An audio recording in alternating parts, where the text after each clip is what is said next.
आज की कथा में हम जानेंगे कि भगवान अजित ने कैसे देवता और दानवों से समुद्र मंथन कराया और क्यों। जिस समय की यह बात है, उस समय असुरों ने अपने तीखे शस्त्रों से देवताओं को पराजित कर दिया था। उस युद्ध में बहुतों के तो प्राणों पर ही बनाई थी। वे रणभूमि में गिरकर फिर उठ न सके। एक बार दुर्वासा बैकुंठ लोक से आ रहे थे।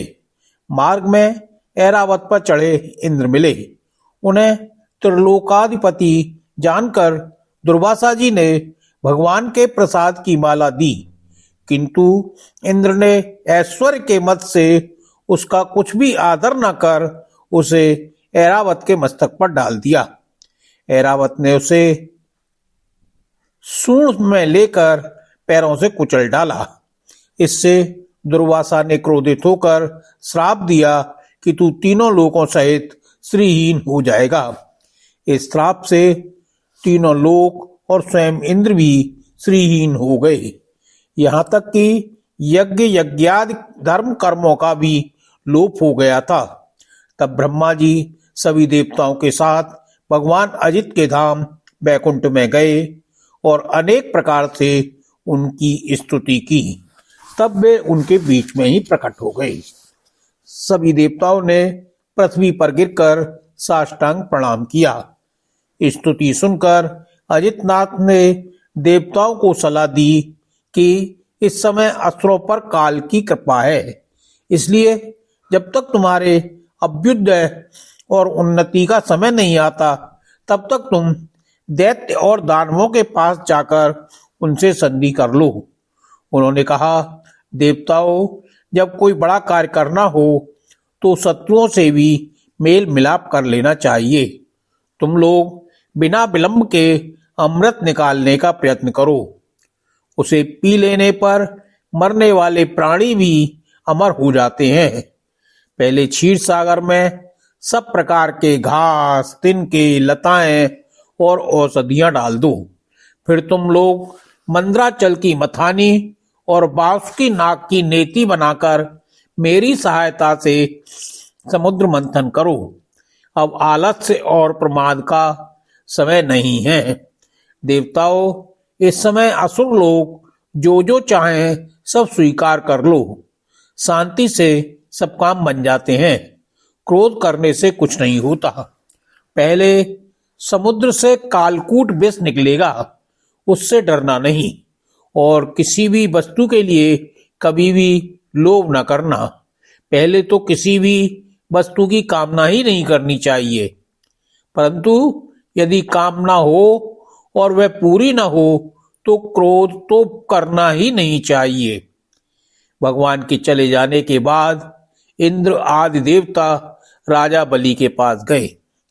देवताओं को बिना अस्त्र शस्त्र के सामने आते देख दैत्य सेनापतियों को बड़ा क्षोभ हुआ।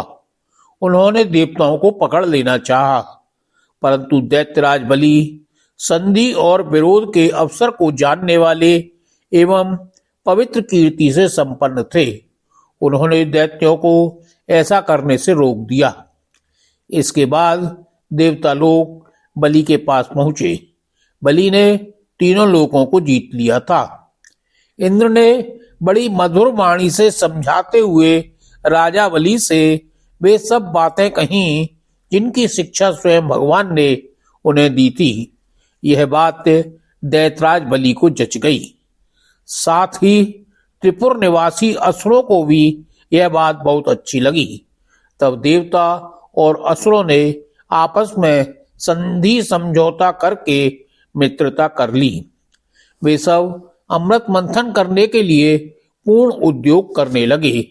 इसके बाद उन्होंने अपनी पूरी शक्ति से मंद्राचल को उखाड़ लिया और ललकारते तथा गरजते हुए उसे समुद्र तट की ओर ले चले। उनकी भुजाएं परिध के समान थीं, शरीर में शक्ति थी और अपने अपने बल का घमंड तो था ही, परंतु एक तो वह मंद्राचल पर्वत बहुत भारी था और दूसरे उसे ले जाना भी बहुत दूर था। इससे इंद्र, बलि आदि सबके सब हार गए। जब वे किसी प्रकार भी मंदराचल को आगे न ले जा सके तब बेबस होकर उसे रास्ते में ही पटक दिया। वह सोने का पर्वत बड़ा भारी था। गिरते समय उसने बहुत से देवता और दैत्यों को चकनाचूर कर डाला। उन देवता और असुरों के हाथ, कमर और कंधे तो टूट ही गए थे, मन भी टूट गया। उनका उत्साह भंग हुआ देख गरुड़ पर चढ़े हुए भगवान सहसा वहीं प्रकट हो गए। उन्होंने देखा कि देवता और दैत्य पर्वत के गिरने से पिस गए हैं। अतः उन्होंने अपनी अमृतमयी दृष्टि से देवताओं को इस प्रकार जीवित कर दिया मानो उनके शरीर में बिल्कुल चोट ही न लगी हो। इसके बाद उन्होंने खेल ही खेल में एक हाथ से उस पर्वत को उठाकर गरुड़ पर रख लिया और स्वयं भी सवार हो गए। फिर देवता और असुरों के साथ उन्होंने समुद्र के तट की यात्रा की। पक्षीराज गरुड़ ने समुद्र के तट पर पर्वत को उतार दिया। फिर भगवान के विदा करने पर गरुड़ जी वहां से चले गए। देवता और असुरों ने नागराज वासुकी को यह वचन देकर कि समुद्र मंथन से प्राप्त होने वाले अमृत में तुम्हारा भी हिस्सा रहेगा, उन्हें भी शामिल कर लिया।